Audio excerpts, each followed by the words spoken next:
శీతాకాలంలో జనరల్గా వచ్చే ఇష్యూస్ ఏంటి అంటే జలుబు చేయడం, లేకపోతే ఫ్లమ్ ఎక్కువగా ఫామ్ అవ్వడము, వీటితో పాటు కొంత వాత రోగాలు అనేవి మనం ఎక్కువ చూస్తూ ఉంటాం. అది జాయింట్ పెయిన్స్ అవనివ్వండి.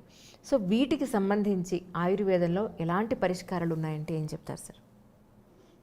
సాధారణంగా వాతావరణం మారుతున్నప్పుడు ఇవందరికీ రావడం, తీసుకునే ఆహారంలో కొన్ని లోపాలు ఉండడం, శరీరానికి సరిపోని ఆహారం తీసుకోవడం, బయట వాతావరణంలో తిరగడము, ఈ పొల్యూషన్ అది తిరగడము, దానివలన జలుబు, రొంప, దగ్గు, ఆయాసం, ఒగర్పు, అస్తమా ఇటువంటివన్నీ కూడా శ్వాసకోశాలకి సంబంధించిన సమస్యలు ఎక్కువగా వస్తూ ఉంటాయండి. మామూలుగా చిన్న వయసు వాళ్ళకి కాలమానాన్ని బట్టి అప్పటికప్పుడు తీసుకునే విషయాలు అయితే చిన్న చిన్న వాటిలతోటి కొంచెం వేడి మంచినీళ్ళు త్రాగడం, తేనె నాకుతూ ఉండడం, ఇటువంటి జాగ్రత్తలు తీసుకుంటూ ఉంటే అవి ఆటోమేటిక్గా కంట్రోల్ అయిపోతాయండి.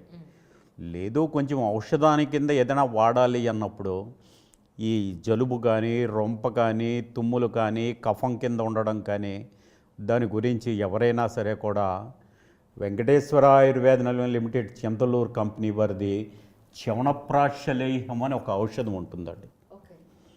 దీన్ని ఉదయం లేచి బ్రష్ చేసుకున్న వెంటనే ఒక చెంచాడు తింటూ ఉంటే శ్వాసకోశాలకి సంబంధించిన సమస్యలు, ఈ లంగ్స్కి శుభ్రం చేస్తూ, ఈ కఫము ఇటువంటిది ఏదైనా ఉంటే తగ్గడానికి బాగా పనికొస్తుంది.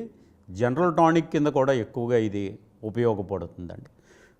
కొంచెము ఇంకా ఎక్కువగా ఉంది అని అనిపిస్తే కనుక శ్లేష్మగజాంకుశము అని ఒక మాత్ర ఉంటుందండి. ఈ మాత్రని కాచి చల్లార్చిన మంచినీళ్ళతో ఒక మాత్ర వేసుకుంటూ ఉంటే సాధారణంగా వచ్చి జలుబు, రొంప, దగ్గు, కఫం వీటికన్నింటికి సరిపోతూ ఉంటుందండి. ఇలా వాడుకుంటూ ఆహార నియమాలు కొంచెం పాటిస్తూ, వేడి మంచినీళ్ళు త్రాగుతూ, పెరుగు ఇటువంటివి, సీతాఫలము, కఫాన్ని పెంచి ఇవి తినకుండా ఉంటే దాని నుంచి ఉపశమనం పొందవచ్చు. వీటితో పాటు అంటే మీ మెడిసిన్ నాకు ఆల్మోస్ట్ ఒక 20 సంవత్సరాలుగా సుపరిచితం కాబట్టి అడుగుతున్నాను. దీంతో పాటు మీరు కొన్ని ఇస్తారు కదా సార్, మహాలక్ష్మి విలాస రసం. అదేనండి అమ్మా, మీకు ఇందాక నేను చెప్పిన చ్యవనప్రాశలేహము శ్లేష్మగజాంకుశము అన్నది ఈ కాలమానాన్ని బట్టి వచ్చే వ్యాధులన్నింటికి కూడా ఇవి సరిపోతూ ఉంటాయండి. అదే వ్యాధి కొంచెం తీవ్రత అవ్వడం వల్ల బాగా ఊపిరాడకపోవడము, గుండె బరువుగా రావడము, ఆయాసం ఎక్కువగా రావడము, కఫం ఎక్కువగా ఉండడము, తుమ్ములు ఎక్కువగా ఉండడము జరుగుతూ ఉంటుందండి. వాళ్ళకి మహాలక్ష్మి విలాసరసము అని ఒక మందు ఉంటుందండి. ఈ మందుని కొంచెం సీతోపలాద చూర్ణం కలుపుకుని ఉదయము, సీతోపలాద చూర్ణం అంటే ఏమిటో చెప్పండి, మరి మాకు తెలియదు కదా. సీతోపలాద చూర్ణం అన్నది కూడా ఒక ఔషధం అండి. అది ఓకే. ఆ ఔషధం దీనికి అనుపానంగా కలుపుకుని ఇవి రెండూ కలిపి ఉదయము సాయంత్రము తేనెతోటి తీసుకుంటూ, ద్రాక్షారిష్టము అని ఒక టానిక్ ఉంటుందండి, వెంకటేశ్వర ఆయుర్వేద లిమిటెడ్ చింతలూరు వారిది ద్రాక్షారిష్టము. రాత్రి పడుకునేటప్పుడు 3 మూతల మందు, 3 మూతల మంచినీళ్ళు కలిపి తాగితే ఈ మహాలక్ష్మి విలాసరసము ప్లస్ ద్రాక్షారిష్టము కలిపి వాడడం వల్ల ఈ శీతాకాలంలో వచ్చే వ్యాధుల గురించే కాకుండా పూర్వకాలంగా అనాదిగా ఉన్న అస్థమా రోగులకు కూడా చాలా ఆరోగ్యకరాన్ని చేకూర్చడానికి బాగా పనిచేస్తూ ఉంటుందండి. ఈ మధ్య ఎక్కువగా కొన్ని వీడియోలు వస్తుందంటే శీలాజిత్ అనేది అసలు దేనికి పనికొస్తుంది, శీలాజిత్ అనే సిరప్ కానీ దేనికి పనికొస్తుంది అనేది. శిలాజిత్ క్యాప్సిల్స్ అన్నది కొంతమందికి బలానికి అది వాడుతున్నారండి. కానీ మా వెంకటేశ్వర ఆయుర్వేద నిలయానికి సంబంధించి మా దగ్గర శిలాజిత్తు భస్మం అన్నది పౌడర్ కిందే ఉంటుంది. అది ఒంట్లో ఉన్న ఉష్ణం తగ్గడానికి, అరికాళ్ళు మంటలు, కళ్ళు మంటలు, మూత్రం మంట ఇలాంటివి ఏదైనా ఉంటే తగ్గడానికి వాడు. అంటే దాని గురించి శిలాజిత్ క్యాప్సిల్స్ కొన్ని నరాలు పటుత్వానికి కూడా పనికొస్తాయి. సార్ ఇప్పుడు మీరు ఆస్తమా అన్నారు, లేదా డస్ట్ అలర్జీ అనుకోండి, వీజ్ అని వినపడుతూ ఉంటుంది మనకి, లోపల నుంచి ఫ్లమ్ లంగ్స్లో బాగా ఉండి పైకే సౌండ్ వినపడుతూ ఉంటుంది వాళ్ళు ఊపిరి తీసుకున్నప్పుడు. నవ్వినప్పుడు దగ్గినప్పుడు అది వస్తూ ఉంటుంది. అయితే చాలామంది ఏం చేస్తారంటే ఓ పక్క నుంచి ఇంగ్లీష్ మెడిసిన్ వాడుతూ ఉంటారు, ఇంకో పక్క నుంచి ఆయుర్వేదిక్ మెడిసిన్ లేదా హోమియోపతి మెడిసిన్ ఇలా వాడుతూ ఉంటారు. అలా వాడడం వల్ల ప్రాబ్లం ఏమి ఉండదంటారా సార్? ఆయుర్వేద మందు, అలోపతిక్ ఇంగ్లీష్ మందులు రెండు కలిపి వాడడం వల్ల వారికి ఏ రకమైన ఇబ్బంది ఉండదండి. వ్యాధి వెంటనే కంట్రోల్లోకి రావాలి అంటే అలోపతిక్ మందులు వాడుకుంటూ పక్కన ఇది వాడినప్పుడు ఆయుర్వేద ఔషధం కూడా తీసుకుంటూ ఉన్నప్పుడు వ్యాధి పూర్తిగా తగ్గుతుంది, పూర్తిగా ఉపశమనం చేస్తూ ఉంటుంది. వాళ్ళు ఒరే ఔషధాలు వేసుకుంటున్నాము, మందులు వేసుకుంటున్నాము తగ్గిపోతుందనే కాకుండా ఆహార నియమాలు పాటిస్తూ తగిన ఎక్సర్సైజ్, మానసికంగా కూడా ప్రిపేర్ అవ్వాలండి. నాకు ఈ బాధ ఎక్కువగా ఉంది, నేను ఎక్కువ సమస్యలో ఉన్నాను అని చెప్పని మానసికంగా పెట్టేసుకోకుండా నేను ఈ ఔషధం వాడుతున్నాను, నాకు వ్యాధి తగ్గుతుంది అని కూడా పెట్టుకుని చేసుకున్నప్పుడు మానసికంగా ఔషధము పనికొస్తుంది, ఆరోగ్యం కూడా మంచిగా. ఆహార నియమాలు పాటించడము, ఔషధం వేసుకోవడము, ఆహార నియమాలతోటి జాగ్రత్తగా ఉన్నప్పుడు ఈ శీతాకాలంలో వచ్చే వ్యాధులే కాకుండా దగ్గు, రొంప, జలుబు, ఆయాసము, అస్తమా, ఒగర్పు వీటిని అన్నింటిని కూడా బాగా కంట్రోల్ చేసుకోవచ్చండి. బాగుంటుంది. ఇప్పుడు మీరు మహాలక్ష్మి విలాసరసం గురించి చెప్పారు. అవునండి. ఇది కాకుండా ఇంకోటి కూడా ఉంటుంది సార్, దాని పేరు ఏకోత్తర వృద్ధి మహాలక్ష్మి విలాసరసం అని కూడా ఉంటుంది. అవును. అంటే అది ఉన్న వ్యాధి ఉన్న తీవ్రతని బట్టి ఔషధాలు 2 రకాలు పెట్టాలా, 3 రకాలు పెట్టాలా, 1 పెట్టాలా అన్నది నిర్ణయించడం జరుగుతుంది. మామూలుగా అయితే ఇందాక మొదట్లో చెప్పినట్టుగా శ్లేష్మ గజాంకుశంతో సరిపోతూ ఉంటుంది.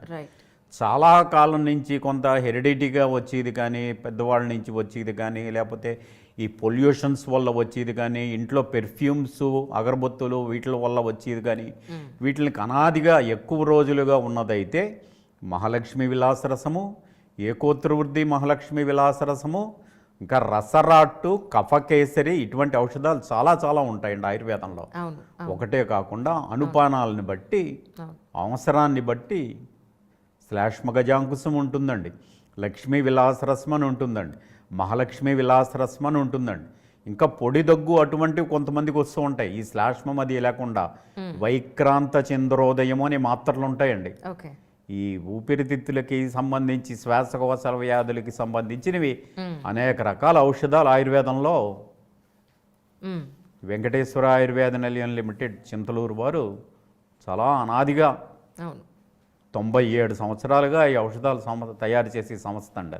అవును సార్, అవును. ఇంతకీ మిమ్మల్ని అందరూ శర్మగారు అంటారు, మీ పూర్తి పేరు ఏంటండి? నా పేరు ఆకొండ లక్ష్మీనారాయణ శర్మ అండి. Okay okay, right sir. అలాగే నేను మీ దగ్గర ఎసిడిటీకి మీరు అదేంటో ట్యాబ్లెట్స్ ఇచ్చారండి, ముత్యంతో చేస్తారండి ట్యాబ్లెట్ అని చెప్పారు మీరు, నాకు బాగా గుర్తు. సో ఎసిడిటీకి శాశ్వత పరిష్కారం ఆయుర్వేదంలో ఉందంటారా సార్? ఏ వ్యాధికైనా సరే పరిష్కారము అనేది ఉంటుందండి, ఔషధం ద్వారా తగ్గించుకోవచ్చు. కానీ ఔషధము ఒకటే వాడుతున్నాం తగ్గిపోతుంది అని కాకుండా ఆహార నియమాలు పాటిస్తూ ఔషధం తీసుకున్నప్పుడు ఆ వ్యాధి పూర్తిగా నిర్మూలన అవుతుందండి. గ్యాస్ కానీ, అజీర్ణం కానీ, ఎసిడిటీ కానీ, కడుపు ఉబ్బరం కానీ, మలబద్ధకం కానీ, ఇవి అన్ని రకాలు కానీ ఇందులో ఏదైనా కానీ మనము సమయానికి ఆహారం తీసుకోకపోవడం వల్ల, ప్రతి మనిషి కూడా ఉదయం బ్రేక్ఫాస్ట్ తీసుకోవాలి, మధ్యాహ్నం లంచ్ తీసుకోవాలి, నైట్ డిన్నర్ తీసుకోవాలి. తీసుకునే ఆహారం సమయానుకూలంగా తీసుకుంటూ ఉండాలండి. టైం కాని టైంలో తినడం వల్ల అవసరం కాకుండా అనవసరమైన ఆహారం, అంటే అన్నీ అవసరమైనవి అని అనుకోండి, oil foods, spicy foods, masala foods ఇటువంటివి తినడం వల్ల, టైంకి ఆహారం తీసుకోకపోవడం వల్ల ఈ జీర్ణ ప్రక్రియ కొంచెం ఇబ్బంది చేసి ఇటువంటి వ్యాధులు వస్తూ ఉంటాయండి. సార్, తర్వాత ఈ వర్షాకాలం, శీతాకాలంలో ఎక్కువగా ఇబ్బంది పడేది కీళ్ళ సమస్యలు, కీళ్ళవాతంతో ఉన్నవాళ్ళు, లేదంటే జాయింట్ ఇష్యూస్ ఏమన్నా ఉంటే ఎక్కువగా పెయిన్స్ అనేవి కనపడుతూ ఉంటాయి. సో అలాంటి వాటికి ఆయుర్వేదంలో ఉన్న మెడిసిన్ అంటే ఏమని చెప్తారు సార్? పూర్వకాలంలో ఒక 60 సంవత్సరాలు దాటిన తర్వాత ఎవరికైనా ఈ మోకాళ్ళు, మోచేతులు, నడుము, మడ ఇటువంటి నొప్పులు రావడము, కీళ్ళు పనిచేయకపోవడం అది జరుగుతూ ఉండేవండి. ప్రస్తుత కాలమానాన్ని బట్టి ఒక 30 సంవత్సరాల వయసు వాళ్ళకి కూడా, చిన్నవాళ్ళకు కూడా ఈ నొప్పులు స్టార్ట్ అయిపోతున్నాయండి. ఆహార లోపం వల్ల, సరైన ఆహారం, పటుత్వం కలిగే ఆహారం తినకపోవడం వల్ల, రక్త ప్రసరణ సరిగ్గా జరగకపోవడం వల్ల, జాయింట్స్ అరగడం వల్ల ఇటువంటి లక్షణాలు ఎక్కువ మందికి వస్తూ ఉంటాయి. దీనికి ఆయుర్వేదంలో బృహద్వాత చింతామణి అని ఒక మాత్ర ఉంటుందండి. ఇది ఏ రకంలో ఉన్నవా, ఏ రకమైన నొప్పులైనా, మోకాళ్ళు, మోచేతులు, నడుము, కీళ్ళు, జాయింట్స్, మెడ, ఈవెన్ పక్షవాత లక్షణాల దగ్గర నుంచి కూడా తగ్గించడానికి చాలా బాగా పనిచేస్తుందండి. సో వీళ్ళు కొంచెం వంకాయ, గోంగూర, బంగాళాదుంప, శనగపప్పు ఇటువంటి పదార్థాలు ఆహారం వల్ల తీసుకోకుండా ఈ మాత్రలు వేసుకుంటూ, నారాయణ తైలం అనేది ఒకటి, ఏ ప్రదేశంలో నొప్పి అయితే ఉందో ఆ ప్రదేశంలో పైన రాస్తూ ఉంటే వారికి ఆ బాధలు బాగా తగ్గుతాయండి. రైట్. అంటే ఆయుర్వేదానికి పచ్చం చేయాల్సిందే అంటారు. ఉంటుందండి. ఆయుర్వేదానికనే కాకుండా డాక్టర్లు అందరూ అన్నీ తినేయచ్చు అని చెప్పి చెప్తారండి. సాధారణంగా అందరూ కూడా తినకముందర ఒక మాత్ర, తిన్నాక ఒక మాత్ర వేసుకోమంటారు. అంటే ఈ మాత్ర వేసుకుని ఏదైనా తినేసేయి,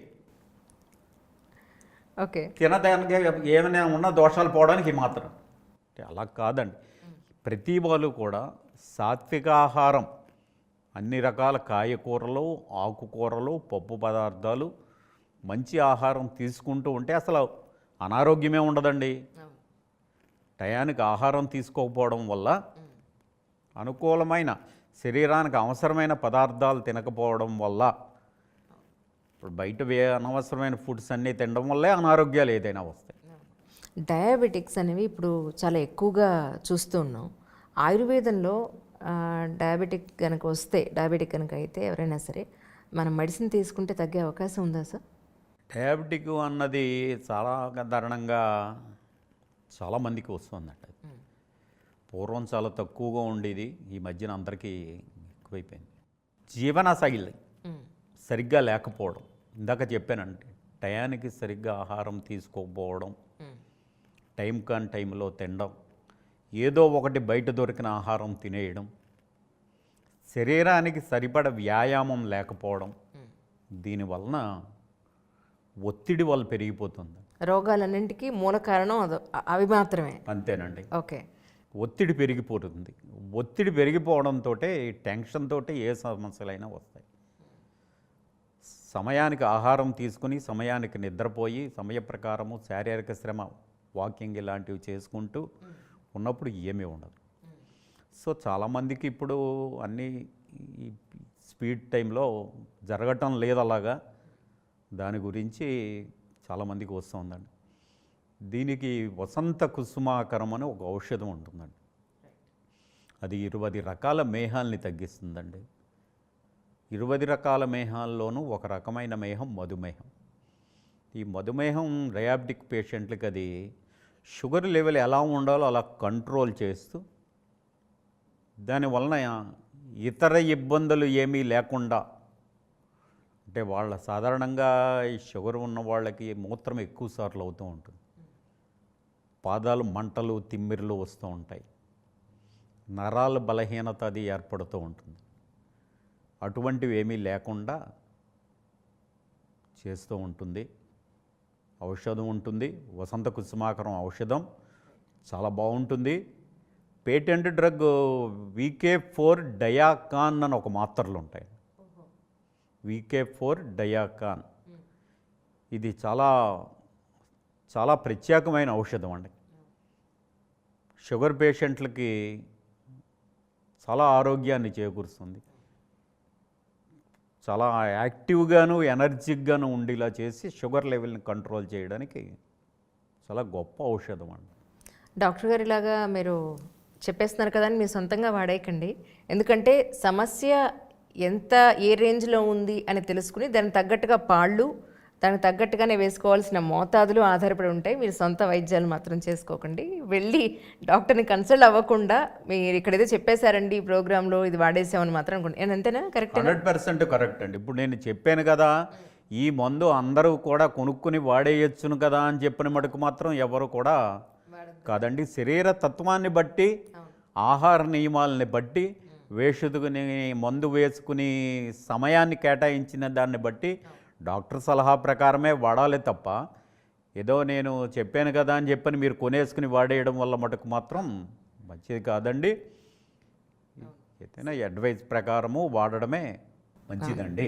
ఆయుర్వేదం వేడి చేసేస్తుంది అనేవాళ్ళు కొంతమంది ఉంటారు. ఈ వేడి చేయడం అనేది నిజమేనంటారా మీ ఉద్దేశ ప్రకారం? అమ్మ, ఏ మందులో కూడా ఆయుర్వేదం కానీ వేరే కానీ ఇంకోటి కానీ వేడి చెయ్యడము, చలవ చేసేయడము అనేది జరగదండి. మనం తీసుకునే ఆహారాన్ని బట్టి మన శరీరతత్వం మారుతూ ఉంటుంది. ఆయుర్వేద ఔషధాలు వేసుకున్నా కానీ శరీరతత్వానికి సరిపోతేనే ఆ ఔషధం సూచించడం జరుగుతుందండి. అందుకని ప్రత్యేకంగా మందులు వేసుకున్నంతట్లోకి వేడి పెరిగిపోతుంది అని మటుకు మాత్రం జరగదండి. సార్, మీకు గుర్తుందా మా బాబు అప్పుడు ఇష్యూ? అవునండి. వాడు హాస్పిటలైజ్డ్ అయినప్పుడు నేను మీ దగ్గరికి వచ్చి మామూలుగా అడవలేదు ఆ రోజు కోటిలో. అవునండి అమ్మ. అంటే ఈ సందర్భంగా మీకు చెప్తున్నాను ఏంటనంటే, రీసెంట్గా మీకు ఆయన ఫోన్ చేసినట్టున్నారు కదా, వైజాగ్ నుంచి ఒక ఆయన పీడిఏ డక్ట్స్ క్లోజ్ అవ్వలేదండి, అంజలి గారు ఇచ్చారు, శర్మ గారు మీ నెంబర్ అని చెప్పి మీతో మాట్లాడారు ఆయన. అవునండి. అయితే ఏమైందంటే సార్, అంటే మీకు గుర్తుందో లేదో, ఈ ఐడ్రీమ్ కెమెరా ముఖ్యంగా చెప్తుంది ఏంటంటే, పీడిఏ డక్ట్స్ క్లోజ్ అవ్వలేదు, అప్పటికే 20 రోజులు దాటిపోయింది, ఐసీయూలో వెంటిలేటర్ మీద ఉంది మావాడు. మీరేమన్నారంటే, మీరు బ్రెస్ట్ ఫీడింగ్కి ఇవ్వడానికి వెళ్ళినప్పుడు జస్ట్ ఆ బొగ్గలో ఒక తేనె చుక్క, ఈ బొగ్గలో ఒక తేనె చుక్క, మళ్ళీ మీకు మధ్యలో గొంతు అడ్డపడకుండా స్లోగా వాళ్ళు నాలికతో వాళ్ళు నాకుతూ ఉంటారు, హీట్ అనేది ప్రొడ్యూస్ అవుతుంది అని అన్నారు. మీరు నమ్మరు, మీకు అతిశయోక్తిగా ఉంటుందేమో, బట్ యాక్చువల్లీ ముక్కు నుంచి సర్జరీ అంతా ప్లాన్ చేసేసుకున్నారు. చాలా పెద్ద హాస్పిటల్లో మా వాడు పుట్టాడు. పీడియాట్రిక్స్ బెడ్ వూండ్స్ కూడా వచ్చేసాయి సార్. 20 రోజుల తర్వాత వీపు మీద ఒక పుండు, టెస్టికల్ మీద ఒక పుండు వచ్చేస్తే హోప్లెస్ కండిషన్ అని అన్నారు. 3 రోజులు కరెక్ట్గా మీరు చెప్పినట్టుగా బ్రెస్ట్ ఫీడింగ్ ఐసీయూలోకి వెళ్ళినప్పుడు వాళ్ళు బ్రెస్ట్ పుల్లర్ తోటి మిల్క్ తీసి ముక్కు ద్వారా పంపిస్తున్నారు. వెంటిలేటర్ నోట్లో ఉంది బాబుకి, ముక్కు ద్వారా పాలు పంపిస్తున్నారు. వెంటిలేటర్ తీసి మధ్యలో ఒకసారి వాళ్ళు మారుస్తారు. ఆ మార్చే టైంలో నేను బుగ్గలో రాయడం జరిగింది. ఇది ఎందుకంత క్లియర్గా చెప్తున్నానంటే, ఎన్నో రకాల డౌట్స్ రావచ్చు వాళ్ళకి. కరెక్ట్గా మీరు నమ్మరు, సర్జరీ ఇంకా 3 రోజులు ఉందనగా బాబు పల్స్ రేట్ నార్మల్ అయిందండి, హార్ట్ స్ట్రాంగ్ అయింది, పీడియాట్రిక్స్ దానంతట అవే క్లోజ్ అయ్యాయి అన్నారు. నిజంగా మీరు నమ్మరు సార్, అసలు ఆ రోజు సంతోషం అంతా ఇంత కాదు. వాడి కోసం 1 రోజులు తిండి తిప్పలు లేకుండా ఏడ్చిన సందర్భాలు మీకు తెలుసు, మీ దగ్గరికి మెడిసిన్కి వచ్చినందుకు గాను. బట్ ఇదే సందర్భంలో నాకు వైజాగ్లో ఒక ఆయన, నేను ఒక సందర్భంలో ఈ ఇష్యూ చెప్పడం జరిగింది. యాక్చువల్లీ అందరికీ ఇలా జరుగుతుందా అంటే మనం చెప్పలేము, బట్ అది అన్ఫార్చునేట్లీ అలా ఎందుకు కలిసి వచ్చిందో, ఆ తేనె అనేది వాడికి ఎలా పనిచేసిందో సర్జరీ లేకుండా తగ్గిపోయింది. ఇప్పుడు నాకు ఈ మధ్య వైజాగ్ నుంచి ఒక ఆయన ఫోన్ చేస్తే మీ నెంబర్ ఇచ్చాను యాక్చువల్గా, ఇలా జరిగిందండి అని చెప్పాను. కానీ మీరు చెప్పారట, మరి అంత చంటి పిల్లలకు మనం మెడిసిన్ ఇవ్వలేమండి అని చెప్పని. నిజానికి ఆయుర్వేదం ఏ వయసు నుంచి వాడే అవకాశం ఉంటుందండి? ఒక 3 సంవత్సరాల పిల్లల దగ్గర నుంచి ఎవరికైనా వాడచ్చునండి. 3 సంవత్సరాల లోపు పిల్లలకి అంత, అంటే నా అనుభవంలో అంత సాహసించి చేయడం కంట కూడా నేనైతే 3 సంవత్సరాలు దాటిన పిల్లలందరికీ చేస్తానండి, వాడచ్చునండి. అనేక రకాలుగానండి, ఈ రకంగానే కాకుండా, అంటే మేము ఏదో ఇచ్చేసాము తగ్గిపోయింది అని చెప్పుకోవడం గురించి అని కాదండి. ఒక 30 సంవత్సరాల నుంచి వైద్య రంగంలో నేను ఉన్న దాని మీద అనేక మంది మోకాళ్ళు, మోచేతులు, నడుము, కీళ్ళ నొప్పులు తగ్గిన వాళ్ళు, సంతానం కలిగిన వాళ్ళు, అనేక రకాలుగా మధుమేహ వ్యాధి కంట్రోల్లో ఉంచుకుంటూ ఆరోగ్యంగా ఉన్నవాళ్ళు చాలామంది ఉన్నారండి అమ్మ, ఉన్నారు. ఔషధమే కాకుండా కొన్ని ఆహార నియమాలు చెప్పి వ్యాధులు తగ్గించినవి కూడా కొన్ని ఉన్నాయండి. బరువు తగ్గడానికి ఆయుర్వేదంలో ఏమన్నా చిట్కాలు కానీ మెడిసిన్ కానీ ఉన్నాయని నేను చాలామంది అడుగుతుండేవాళ్ళు. సో ఆ విషయం నాకు నిజంగా తెలియదు, అందుకని మిమ్మల్ని అడుగుదామని చెప్పని అడుగుతున్నాను. సో బరువు తగ్గడానికి నిజంగా ఆయుర్వేదంలో మెడిసిన్ ఉందంటారా సార్? మొదటి విషయం శారీరక శ్రమ ఉండాలండి. రైట్. మరి ఇందాక చెప్పినట్లుగానే అండి, ప్రతి దానికి కూడా శారీరక శ్రమ, ఆహార నియమములు. ప్రస్తుతం బరువు పెరగడానికి ఎవరైనా సరే బరువు పెరిగిపోవడం అనే దానికి కారణం బయట తిళ్ళు ఎక్కువగా తినేయడం, ఫ్యాట్ కంటెంట్ ఫుడ్ ఎక్కువగా తినడం, ఇటువంటి పదార్థాలు అవి ఎక్కువగా వాడుతున్నారు. వాటి వల్లే పెరుగుతారు, శారీరక శ్రమ లేకపోవడం వల్ల పెరుగుతారు. అవి రెండు పాటించినప్పుడు అప్పుడు ఔషధం వాడితే ఉపయోగం ఉంటుంది కానీ అండి, ఔషధం ఒకటి వాడేసి బరువు తగ్గిపోవడం అనేది మటుకు మాత్రం జరగదండి. శరీరం లోపల కొవ్వు అది పెరగడం వల్ల, వాత శరీరం వల్ల బరువు పెరుగుతూ ఉంటారు, శరీరం పెరిగిపోతూ ఉంటుంది. అవి తగ్గాలి అన్నప్పుడు ఔషధాలు వాడుకోవడం అంతే. నరాల బలహీనత, కండపుష్టి, తర్వాత ఇంకటి ఎముక పుష్టి, వీటికి ఆయుర్వేదంలో చాలా చక్కటి మందులు ఉన్నాయని చెప్పని నేను కూడా వాడాను అనుకోండి, నా ఓన్ ఎక్స్పీరియన్స్ అది. సో వాటి గురించి ఒకసారి మాకు ఎక్స్ప్లెయిన్ చేయండి. సిద్ధ మకర ధ్వజము అని ఒక ఔషధం ఉంటుందండి. ఇది స్వర్ణభస్మము కలిపి తయారు చేస్తారు. చాలా గొప్ప ఔషధం అండి అది. బాలురు కానీ స్త్రీలు కానీ, ఇందాక మీరేంటంటే ఎన్ని సంవత్సరాల పిల్లల దగ్గర నుంచి వాడచ్చునండి ఆయుర్వేద ఔషధం అన్నారు కదా. ఇది బాలురు కానీ, స్త్రీలు కానీ, వృద్ధులు కానీ, గర్భిణీ స్త్రీలు కానీ, ఎవరైనా సరే కూడా అందరూ దీన్ని రోజు, ఇది ఔషధం కింద, భస్మం కింద ఉంటుంది, మాత్రల కింద ఉంటుంది. ఆ భస్మాన్ని తేనెతో కలిపి కానీ పాలతో కానీ కలిపి తీసుకోవచ్చును.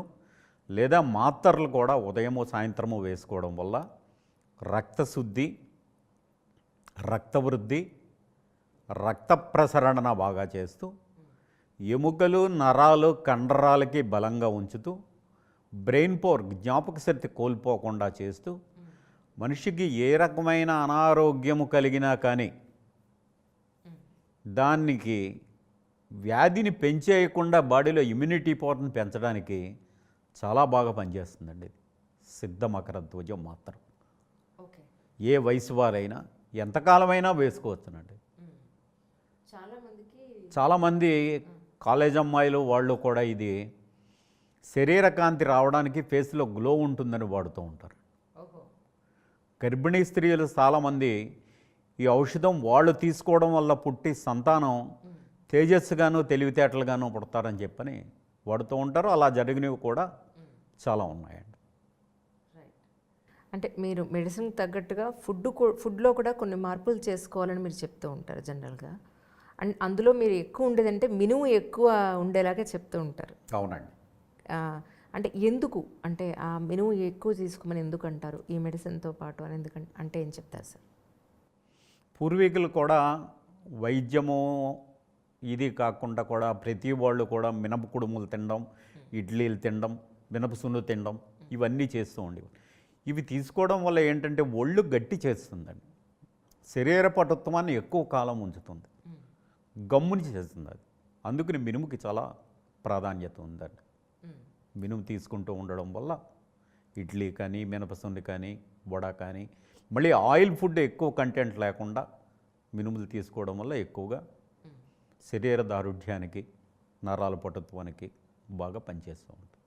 తర్వాత చాలామంది మలబద్ధకంతో మన మంచి ఫుడ్ తినడం ఎంత ఇంపార్టెంటో, మన శరీరంలో ఉన్న మల్లాలని బయటికి ఎవ్రీడే బయటికి పంపడం కూడా ఆ ప్రక్రియ అంతే ఇంపార్టెంట్ కాబట్టి, సో మలబద్ధకానికి సంబంధించి ఆయుర్వేదంలో ఏం మెడిసిన్ ఉంది సార్? అన్నం తినేటప్పుడు శుభ్రంగా అన్నంలో చింతపండు చారు కలుపుకుని తినడం, రోజు ఒకటి బాగా ముగ్గిన అరటిపండు తింటూ ఉండడం, జామ పండు తినడం, ఆహార నియమాలు పాటిస్తూ సరైన ఆహారం తీసుకుంటూ, ఆహారం నమిలేటప్పుడు బాగా మెత్తగా నమిలి తీసుకుని జీర్ణం బాగా అయిపోతే మోషన్ ఫ్రీగా అయిపోతూ ఉంటుంది. ఆహారం టైంకి తీసుకోకపోవడం, సరైన ఆహారం తీసుకోకపోవడం వల్ల ఈ మలబద్ధక సమస్య కూడా వస్తూ ఉంటుందండి. రాత్రి పడుకునేటప్పుడు ఒక గ్లాసుడు వేడి మంచినీళ్ళు తీసుకోవడం, త్రిఫల చూర్ణం అని పౌడర్ ఉంటుందండి. ఆ పౌడర్ని ఒక గ్లాసుడు గోరువెచ్చటి నీళ్ళల్లో ఒక చెంచాడు పౌడర్ కలుపుకొని తాగుతూ ఉంటే రోజు ప్రొద్దుటే మోషన్ ఫ్రీగా అవుతూ ఉంటుంది. వాళ్ళకి మలబద్ధక సమస్య లేదు. కొంచెం ఎక్కువ కాలం నుంచి ఉంది అంటే సుఖవిరోచన వటి అని ఒక మాత్ర ఉంటుందండి. ఆ మాత్ర వేసుకోవడం వల్ల కూడా రాత్రి పడుకునేటప్పుడు వేడి మంచి నీళ్ళతో ఒక మాత్ర వేసుకుని పడుకుంటే ప్రొద్దుటే మోషన్ ఫ్రీగా అయిపోతుంది. ఆ మలబద్ధక సమస్య నుంచి వారు ఉపశమనం పొందవచ్చు. మోషన్ ఫ్రీగా అవ్వకపోవడం వల్ల కూడా అనేక రకాల అనారోగ్యాలు ఏర్పడుతూ ఉంటాయి. వీటిలన్నింటికి కూడా అది వాడుకోవడం వల్ల వాళ్ళకి ఆ సమస్య తగ్గుతుంది. సార్, ఈ రోజుల్లో వయసుతో సంబంధం లేకుండా జుట్టు శుభ్రంగా ఊడిపోతుంది. సో మరి ఆ హెయిర్ ఫాల్కి సంబంధించి ఆయుర్వేదంలో ఏదైనా మెడిసిన్ ఉందండి? పూర్వకాలంలో ప్రతి వాళ్ళు కూడా ప్రతిరోజు కొబ్బరి నూనె రాసుకుని తల దువ్వుకుని జడ వేసుకుని చేస్తూ ఉండేవారు. తల్లిదండ్రులతో అమ్మగారు ప్రతిరోజు కొబ్బరి నూనె రాస్తూ ఉండేవారు. ప్రస్తుత కాలమానాన్ని బట్టి ఎవరూ కూడా అసలు నూనె రాయడం లేదు, రోజు తల రుద్దేయడం. డెర్మటాలజిస్టులు కూడా కొబ్బరి నూనె రాయాల్సిన అవసరం లేదండి, కొబ్బరి నూనె వల్ల సమస్యలు ఎక్కువ వస్తాయని చెప్తున్నారు కదా. ఎప్పుడో ఒకసారి రాయండి, రాసి కొబ్బరి నూనెతోటి మసాజ్ చేసి ఒక గంట తర్వాత తలంటి పోసేసుకోండి. నెత్తి మీద కొబ్బరి నూనె ఉండడం వల్ల నష్టమే కానీ లాభం ఏం లేదు దానివల్ల అని అంటున్నారు. మరి మీరేమంటారు? పూర్వకాలంలో మన తాతగారు, నాన్నగారు, మా అమ్మగారు, అమ్మగారు వీళ్ళని చూసాం మనం. వాళ్ళకి ఏమన్నా కొబ్బరి నూనె రాసుకోవడం వారి సమస్యలు వచ్చాయా అండి? మా నాన్నగారికి 70 ఏళ్ళండి. ఇప్పటికీ మా నాన్నగారి జుట్టు పూర్తిగా తెల్లబడలేదు, సాల్ట్ అండ్ పెప్పర్లో కూడా లేదు. నాకన్నా కూడా మా నాన్నగారికి నల్ల జుట్టు ఎక్కువ ఉంది. అందుకని కొబ్బరి నూనె తలకు రాసుకోవడం చాలా మంచిదండి. అది ఇప్పుడు ఎవరూ రాయట్లేదు. భృంగామలక తైలము అని ఒక తైలం ఉంటుందండి. దాంట్లో గుంటగలగరాకు, గోరెంట, ఉసిరి, మందారం ఇటువంటివి మూలికలతోటి దాన్ని తయారు చేస్తారు. అది తలకి రోజు రాసుకోవడం వల్ల, ప్రతిరోజు రాసుకోవాలండి. ఎప్పుడో వారానికి ఒక రోజు రాసుకుంటానని కాదండి, ప్రతిరోజు రాసుకోవడం వల్ల జుట్టు రాలిపోకుండా ఉండడానికి, జుట్టు పెరగడానికి, చుండ్రు అది తగ్గడానికి కూడా చాలా బాగా పనికొస్తుందండి. అంతేకాకుండా జ్ఞాపక శక్తిని పెంచుతుంది అది. అందుకని భృంగామలక తైలం అన్నది తలకి రాసుకుంటూ ఉంటే ఏ విధమైన జుట్టు సమస్యలకైనా బాగా పనిచేస్తాం. చ్యవన్ప్రాష్ అనేది మా చిన్నప్పటి నుంచి కొన్ని అడ్వర్టైజ్మెంట్లో కూడా చూశాను నేను. చదువుకునే పిల్లలకి జ్ఞాపక శక్తికి చాలా ఉపయోగపడుతుంది, తోడ్పడుతుంది అని చెప్పని. అది ఎంతవరకు నిజమంటారు సార్? చ్యవనప్రాష్ లేహం అన్నది ఉసిరికాయతో చేస్తారండి. ఊపిరితిత్తులకి చాలా శ్రేష్టమైనదండి, చాలా అనుకూలంగా ఉంటుంది. సో పిల్లల జ్ఞాపక శక్తికి ప్రత్యేకంగా జ్ఞాపక శక్తి గురించి అనేటప్పటికీ సరస్వతీ లేహం, బ్రాహ్మీ లేహం అంటారండి. అదే బ్రాహ్మీ సరస్వతీ లేహం. అది రోజు ఉదయం ఒక చెంచా, సాయంత్రం ఒక చెంచా తినిపిస్తూ ఉంటే జ్ఞాపక శక్తిని బాగా పెంచుతుంది, తెలివితేటలను పెంచుతుంది, మతిమరుపుతనాన్ని పోగొడుతుంది, ఉత్సాహంగా ఉంచుతుంది. చిన్నపిల్లలకి మాటలు స్పష్టంగా రావడానికి కూడా అది పనిచేస్తూ ఉంటుందండి. సరస్వతీ లేహం అది. సార్, అశ్వగంధ లేహ్యం గురించి చాలా రకాలైన అపోహలు ఉన్నాయి. అశ్వగంధ లేహ్యం అనేది అసలు ఎలా తయారవుతుంది, దేనికోసం వాడతారు? అశ్వగంధ రూట్స్ ఉంటాయండి అమ్మ. అది ఆ రూట్స్ని తీసుకుని తేనె, నెయ్యి, పటిక బెల్లము ఇటువంటి విషయాలు కొన్ని రకాల మూలికలు ఇంకా కలిపి దాన్ని తయారు చేస్తారు. అది అశ్వగంధ లేహం అన్నది దానికి దీనికి అని కాదండి, ఏ రకమైన అనారోగ్య సమస్య లేని వాళ్ళు కూడా రోజు తినచ్చు. శరీర పుష్టి, ఇందాక మీరు అడిగారు, కండ పుష్టి, నరాలు పటుత్వం, ప్రస్తుత కాలమానంలో ప్రతి వాళ్ళకి ఉన్న మానసిక సమస్య, మానసిక ఆందోళనలు, టెన్షన్స్, ఒత్తిడి తగ్గిస్తూ శరీరానికి పుష్టిని పెంచడానికి చాలా అద్భుత ఔషధం. ఆయుర్వేదానికి మూలం అశ్వగంధ. ఇందాక మీరు అన్నారు పిల్లలు పుట్టని వాళ్ళకి కూడా ఈ కొన్ని మెడిసిన్స్ వాడడం వల్ల పిల్లలు పుట్టారు అని చెప్పని, వాటి గురించి ఏమన్నా కొంచెం చెప్పగలుగుతారా మాకు? ఆడవాళ్ళల్లో నెల నెల బహిష్టులు సరిగ్గా రాకపోవడము, అధికంగా ఒళ్ళు పెరగడము, బహిష్టు టైంలో కడుపు నొప్పి, నడుము నొప్పి రావడము, ఇతర సమస్యలు కొన్ని ఉంటూ కొన్ని కారణాల వల్ల సంతానం కలగడం ఆలస్యం అవ్వడము, సంతానం కలగకపోవడము ఇలా జరుగుతూ ఉంటుంది. వాళ్ళకి వెంకటేశ్వర ఆయుర్వేద నిలయం లిమిటెడ్ వారిది కళ్యాణ ఘృతము అని ఒక మందు ఉంటుందండి. మహాద్రాక్షాది చూర్ణం అని ఒక ఔషధం ఉంటుందండి. ఇవి రెండూ కలిపి పాలతో సేవిస్తే చాలామందికి సంతానం కలిగిన వారు ఉన్నారు. క్రమం తప్పకుండా ఒక 6 మాసాలు వాడితే చాలా ఫలితాలు ఉంటాయండి. అలా మగవాళ్ళల్లో కూడా కొన్ని వీర్యదోషాలు ఉంటాయండి. దానికి పంచబాణ రసము అని ఒక మాత్రం, మదన కామేశ్వర లేహ్యము అని ఒక లేహ్యము ఉంటుంది. ఇది వాడడం వల్ల మగవాళ్ళల్లో వచ్చి వీర్యదోషాలు అవి పోగొట్టి సంతానం కలగడానికి ఇలా భార్యాభర్త ఇరువురు కూడా ఒక 5-6 నెలలు వాడితే బాగా ఫలితాలు ఇచ్చిన వారు చాలామంది ఉన్నారు. సార్, ఈ డస్ట్ అలర్జీలకి, రెస్పిరేటరీ అలర్జీస్కి సంబంధించి ఆయుర్వేదంలో ఏది వాడితే మంచిదంటారు? కొంతమందికి ఇంట్లో బూజు, దుమ్ము, ధూళి ఉంటుందండి, వాటి వల్ల వస్తుంది. కొంతమందికి అగరబత్తులు అవి పొగ, పెర్ఫ్యూమ్స్ అవి వాటి వల్ల వస్తుంది. కొంతమంది బయట పొల్యూషన్ వల్ల వస్తూ ఉంటుంది. వీటి వల్ల ఈ ఊపిరితిత్తుల్లో ఇవన్నీ సూక్ష్మక్రిములు చేరడం వల్ల అది డస్ట్ అలర్జీ టైప్లో వస్తూ ఉంటుందండి. మామూలుగా ఉన్నవాళ్ళు అయితే చవనప్రాశలేహమో, ద్రాక్షారిశ్రమో ఇందాక చెప్పినవి కంటిన్యూగా వాడుకుంటుంటే ఉపశమనంగా ఉండిపోతుంది. అది కొంచెం ఏదైనా వ్యాధి ముదిరి పరిస్థితికి వచ్చినప్పుడు ఇందాక చెప్పినట్టుగా మహాలక్ష్మి విలాస రసం, ఏకోత్తర వృద్ధి మహాలక్ష్మి విలాస రసం, ఇటువంటి ఔషధాలు వారి యొక్క వ్యాధి ఉన్న పరిస్థితిని బట్టి పోవడం. సార్, మైగ్రేన్కి కూడా ఉందా అండి? మెడిసిన్ ఉందా? మైగ్రేన్కి ఉంటుందండి మాది. ఎక్కువ ఆలోచన వల్ల, ఒత్తిడి వల్ల, పైత్య ప్రకోపం ఎక్కువగా ఉండడం వల్ల ఈ తలనొప్పి, తలదిమ్ము, మాడు నొప్పి, పార్శ్వపు నొప్పి ఇటువంటి వస్తూ ఉంటాయి. వీటికి కొంచెం జాగ్రత్త తీసుకుంటూ చంద్రావర్తి రసము అని ఒక మందు ఉంటుందండి. చంద్రావర్తి రసము, ఈ మందుని జీలకర్ర పొడితోటి సేవిస్తూ ఉంటే ఈ శిరస్సుకి సంబంధించినవి ఏదైనా సమస్యలు తగ్గిస్తూ ఉంటుంది. దాంతోపాటుగా చందనాది తైలం తలకి రాసుకుంటే ఇందాక మీరు అడిగినట్టుగా ఈ మైగ్రేన్, తలనొప్పి, తలదిమ్ము, పార్శ్వపు నొప్పి ఇటువంటి వ్యాధులన్నింటినీ కూడా తగ్గించుకోవచ్చు. దానివల్ల ప్రశాంతంగా నిద్ర కూడా కలిగిస్తూ ఉంటుంది. సో అయితే నిద్రలేమితనానికి ఒకళ్ళు నిద్ర సరిగా పట్టట్లేదు అన్నవాళ్ళు కూడా మన ఆయుర్వేదంలో కొంత మెడిసిన్ రాసుకోవచ్చు అండి. చందనాది తైలం రోజు తలకి రాసుకుంటూ ఇందాక మీరు అడిగిన అశ్వగంధ లేహ్యం తింటూ ఉంటే ఒత్తిడి తగ్గించి శిరస్సుకి చల్లదనం చేసి ప్రశాంతంగా నిద్ర పట్టేలా చేస్తూ ఉంటుంది. జనరల్గా మీరు ఆల్మోస్ట్ 30 ఏళ్ళుగా మీరు ఆయుర్వేదంలో ఉన్నారు. ఇప్పటి వరకు మీరు ఎక్కువ ఏ సమస్యల మీద మీ దగ్గరికి వచ్చారండి?